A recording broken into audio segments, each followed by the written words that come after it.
So very good morning प्यारे बच्चों अब इस लेक्चर में हम क्लास 10th के फर्स्ट चैप्टर में आर.एस. अग्रवाल बुक का एग्ज़ाम्पल नंबर 4 सीखने जा रहे हैं, जो कि वेरी इंपॉर्टेंट एग्ज़ाम्पल है बेटा।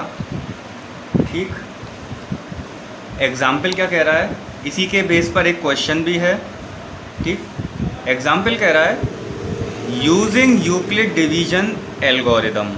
अच्छा, यूक्लिड डिवीज़न एल्गोरिदम को यूज़ करके find the HCF of this number and this number.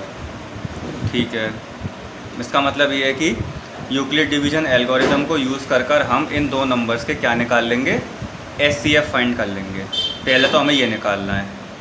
उसके बाद क्या कह रहा है, उसके बाद ये कह रहा है एक्सप्रेस द एचसीएफ। अब बेटा जो एचसीएफ आएगा, समझना ध्यान से, जो भी एचसीएफ आएगा उसको हमें किस फॉर्म में लिखना है। तो आंसर है 1651 into M plus 2032 into N. इस फॉर्म में लिखना है हमें। हाँ, आप सोच रहे होंगे सर कैसे लिखेंगे, ऐसा कैसे हो सकता है। तो आंसर है ऐसा हो सकता है, जो भी एचसीएफ आएगा, मान लो 4 ही एचसीएफ आ रहा है, 40 आ रहा है, तो हमें उसको इस फॉर्म में लिखना है। ठीक, तो आप कहोगे सर इस फॉर्म में तो हम एक ही शर्त पे लिख सकते हैं, कब, जब हमारे पास m और n की वैल्यूज़ हों। बिल्कुल सही बात है ना। तो आप कहोगे सर हम यहाँ पे m और n की वैल्यू भी फाइंड करेंगे, बिल्कुल करेंगे। ठीक, तो ये सब करना है हमें इस क्वेश्चन में। स्टार्ट करते हैं। आई थिंक क्वेश्चन सबको क्लियर हो गया होगा।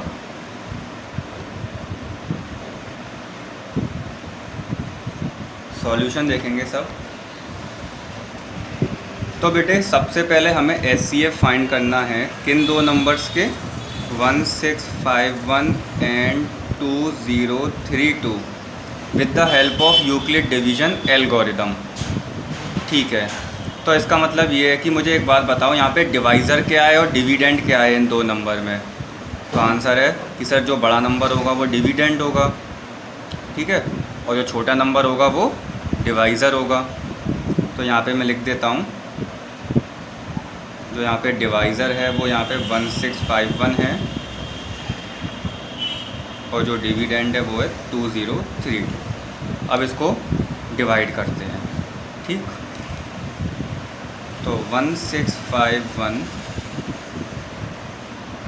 2032 कितनी बार जाएगा ये, 2 बार करोगे तो इससे वैल्यू थोड़ी बड़ी निकल जाएगी। तो 1 बार करेंगे तो 1651 1 1 8 3 और यहाँ पे 1 0 हो जाएगा। ठीक है, अभी रिमाइंडर 0 नहीं आया है। ऐसा हमें कब तक करना है, हाँ, तो आंसर जब तक रिमाइंडर 0 नहीं आ जाता है। ठीक है, तो अब नेक्स्ट स्टेप के लिए ये जो रिमाइंडर आया है ये बन जाएगा मेरा डिवाइज़र, और जो डिवाइज़र है ये बन जाएगा मेरा डिविडेंड। ठीक, तो बेटा स्टेप नंबर 1 में क्या हुआ है देखना ध्यान से। यहाँ पे लिखेंगे अकॉर्डिंग टू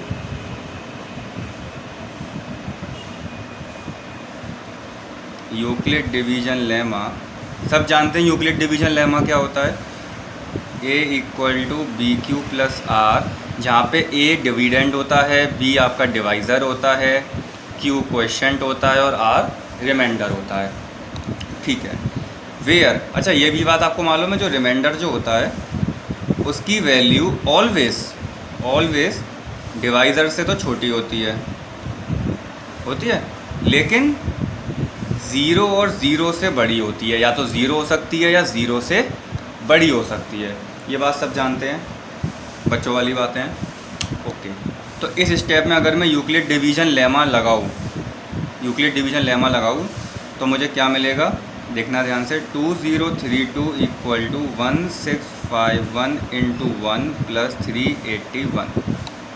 ठीक, ये मेरा पहला हो गया, पहला स्टेप। यहाँ तक कोई घबराने वाली बात नहीं। आगे चलें।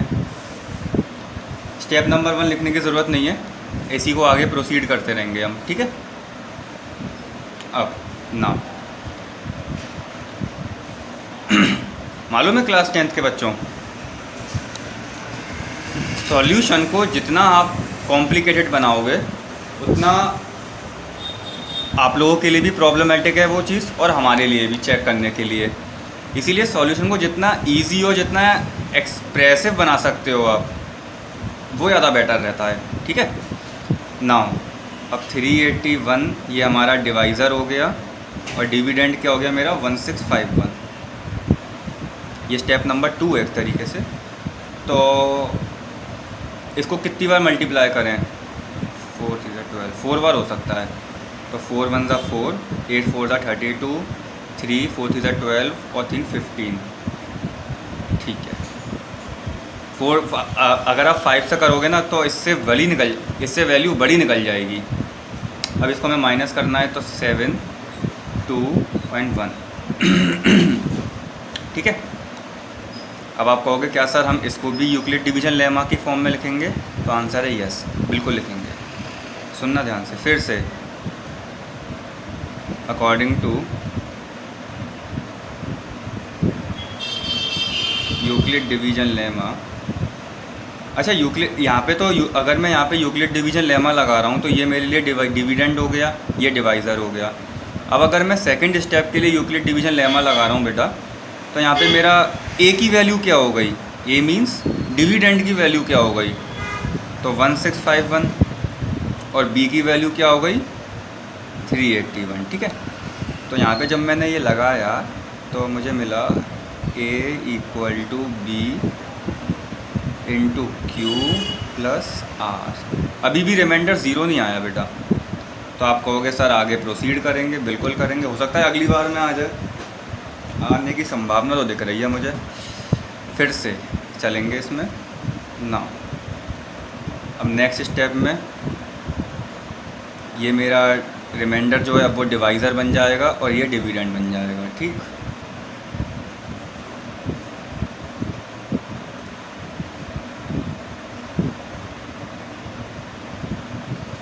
ये 3 टाइम्स चला जाएगा बेटा, 381, ठीक है ना। अब अगर मैं यहाँ पे अकॉर्डिंग टू फिर से यूक्लिड डिवीजन लेमा के अकॉर्डिंग चलूँ तो बेटा यहाँ पे जो अब ए की वैल्यू है मेरे पास वो 381 है और बी की वैल्यू है 127। यहाँ पे रिमाइंडर ज़ीरो आ गया है। किस डिवाइज़र पे आया है 127 पर, तो यही मेरा SCF हो जाएगा। यही कंसेप्ट है हमारा बेटा। जो पहली बार इस वीडियो को देख रहे हैं बेटा, वो सबसे पहले यूक्लिड डिवीजन लेमा और एल्गोरिथम के कंसेप्ट को क्लियर करें, उसके बाद इस वीडियो को देखें, ठीक है। ये सिर्फ एक सिंगल क्वेश्चन वीडियो है, लेकिन मैं कोशिश करूँगा कि इसमें आपके कंसेप्ट क्लियर हो जाएं, कोशिश करूँगा मैं। 3 इन प्लस 0, अब रिमाइंडर 0 आ गया थर्ड स्टेप में, ठीक है। तो जो हमारा लास्ट डिवाइज़र होता है, अगर जो पहली बार देख रहे हो, अगर जिसको यहाँ तक समझ में आ रहा है, अब वो ये समझ लें कि SCF कैसे निकलेगा। तो जिस स्टेप पर हमारा रिमाइंडर 0 आ रहा है बेटा, जिस स्टेप पर हमारा रिमाइंडर 0 आ रहा है, उसका जो डिवाइज़र होगा वही हमारा SCF होगा, ठीक है। फिर से जिस स्टेप पर हमारा रिमाइंडर 0 आ रहा है, उस स्टेप का जो डिवाइज़र होगा बेटा, मीन्स ये, वो हमारा क्या होगा SCF होगा। अब एक बात, ये तो हमने क्वेश्चन का पहला पार्ट कर दिया। अब क्वेश्चन का दूसरा पार्ट क्या कह रहा था कि जो SCF आया है उसको हमें इस फॉर्म में लिखना है। अब कैसे लिखेंगे वो सीखते हैं। यहाँ तक बात सबको समझ में आई अच्छे से, ठीक है, एकदम क्लियरिटी वाला सॉल्यूशन है यहाँ तक। आगे चलते हैं बेटा। एक बात ध्यान रखना, नेक्स्ट स्टेप में अब जो हम करने वाले हैं उसमें हम क्या करेंगे, मैं आपको पहले वर्बली बता दूं कि उसमें हम स्टार्टिंग जो करेंगे वो इस स्टेप से करेंगे, सेकंड स्टेप से। क्या मतलब सर? देखो लास्ट स्टेप में जो हमारा रिमाइंडर है वो ज़ीरो आ गया है। क्या कहीं पर हमें यहाँ पे 127 दिख रहा है? अकेला अकेला 127 दिख रहा है यहाँ पे? नहीं। आप कहोगे सर यहाँ तो है, लेकिन इसके साथ 3 मल्टीप्लाई हो रहा है ना, क्योंकि 127 हमारा क्या आया है? SCF आया है। लेकिन आप कहोगे सर इसमें हमें इस वाले स्टेप में 127 जो कि SCF आया है ये हमें अकेला दिख रहा है, इसको पकड़ लेंगे नेक्स्ट स्टेप में, है ना। तो इस स्टेप को याद रखना, ठीक है। ये मैंने स्टेप नंबर 2 की इक्वेशन लिख ली जहाँ मुझे ये SCF अकेला दिख रहा था। तो आप कहोगे सर ऐसा हमें इस क्वेश्चन में करना पड़ेगा? तो बेटा आंसर है, अगर इस टाइप का ऐसा ही सेम क्वेश्चन आता है तो हमें ऐसे ही चेक करना पड़ेगा कि जिस स्टेप में वो जो SCF आ रहा है जहाँ पे भी अकेला दिख रहा हो पकड़ लो, ठीक है। यहाँ पकड़ लिया हमने। अब समझना ध्यान से, मुझे जो फॉर्म जो बनानी है SCF की, वो जो SCF की जो मुझे फॉर्म बनानी है वो बनानी है 1651 into M plus 2032 into N format की, जो भी SCF आया है। अब SCF तो मुझे पता चल गया कि 127 आया है, तो 127 को मुझे इस फॉर्म में बनाना है, ठीक है। इसका मतलब इसको मुझे इस फॉर्म में बनाना है, तो इसको मुझे अकेला रखना पड़ेगा, अकेला, कोई नहीं इसके साथ। तो एक काम करो, मैं इसको ऐसे लिख सकता हूँ,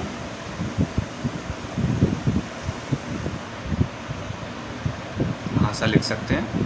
इसको मैं इधर ले आया, माइनस का हो जाएगा ये पूरा टर्म, ठीक, कोई दिक्कत नहीं यहाँ तक। अब देखो 1651 यहाँ पे भी आ गया, यहाँ भी 1651 आ रहा है, ठीक है। यहाँ पे 2032 नहीं है, नहीं है ना। अब एक चीज़ देखो कि अगर यहाँ पे मुझे 2032 लाना है, 1651 तो आ गया, अब 2032 और लाना है, तो 2032 इन तीनों स्टेप में कहाँ दिख रहा है आपको? तो आप कहोगे सर यहाँ दिख रहा है मुझे, 2032 दिख रहा है, लेकिन 2032 में किसकी जगह रखूँगा? तो आप कहोगे कि सर एक काम हो सकता है, जो हमारे पास यहाँ पे ऊपर पहले 381 जो था, उस 381 की वैल्यू मैं यहाँ से अगर निकाल लूँ, अगर मैं यहाँ से 381 की वैल्यू निकाल लूँ तो आएगी 2032 माइनस 1651 इंटू 1, आएगी नहीं आएगी? बिल्कुल आएगी। तो मैं 381 की जगह ये रख सकता हूँ, ठीक। तो इसको ध्यान में रखेंगे सब।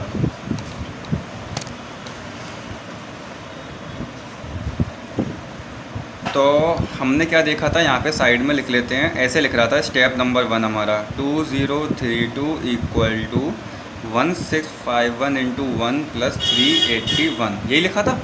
तो मैं यहाँ से एक काम कर सकता हूँ, मैं 2032 माइनस 1651 इंटू 1 इक्वल टू 381 ऐसे लिख सकता हूँ। अब आप कहोगे सर आप 381 जहाँ पे दिख रहा है वहाँ पर आप ये लिख दीजिए, बिल्कुल सही बात है, लिख दो। ये इसके तरीके हैं बेटा बनाने के।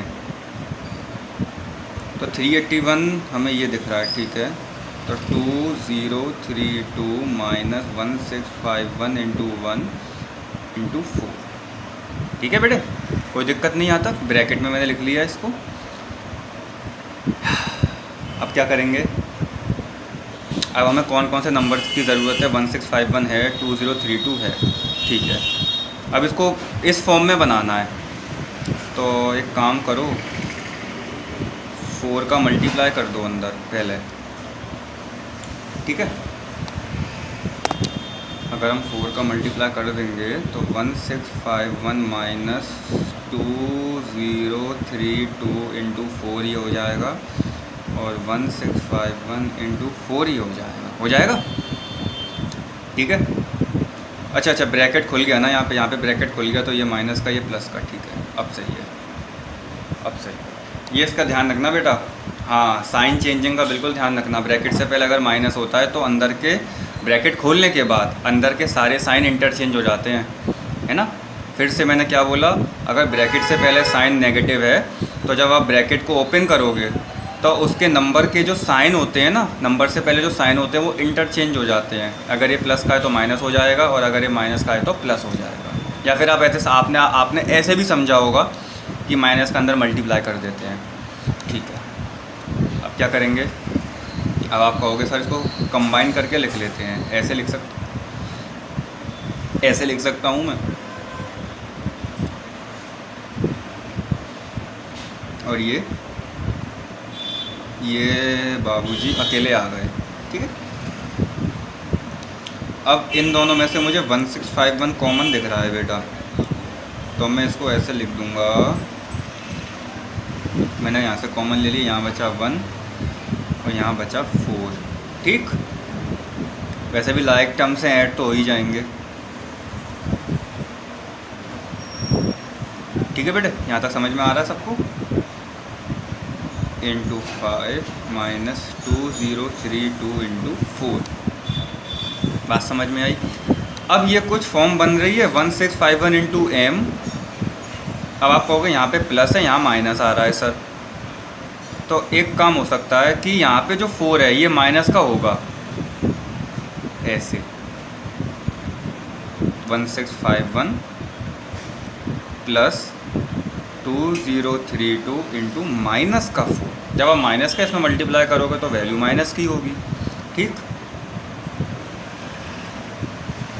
ये बन गई मेरी फॉर्म।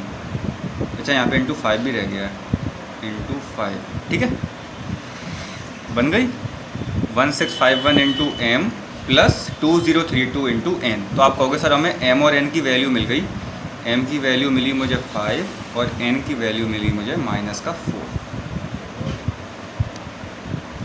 इस प्रोसेस से हम क्वेश्चन करते हैं। फिर से एक बार समझ लेते हैं जल्दी से। हमने एचसीएफ निकालना अच्छे से सीख लिया, उसके बाद बेटा हम ये सीखेंगे, उसके बाद हम ये देखेंगे कि कौन से स्टेप में 127 जो हमारा एचसीएफ आया है वो अकेला है। ठीक, लास्ट वाले स्टेप में तो बिल्कुल नहीं होगा, क्योंकि बेटा लास्ट वाले स्टेप में वो ज़ीरो हो जाएगा। लास्ट वाले स्टेप में तो दिखेगा ही नहीं, क्योंकि रिमाइंडर ही ज़ीरो हो जाएगा। 127 तो हमें अकेला चाहिए, बिल्कुल अकेला, जिसको हम कहते हैं तन्हा, है ना, उसको रख लिया।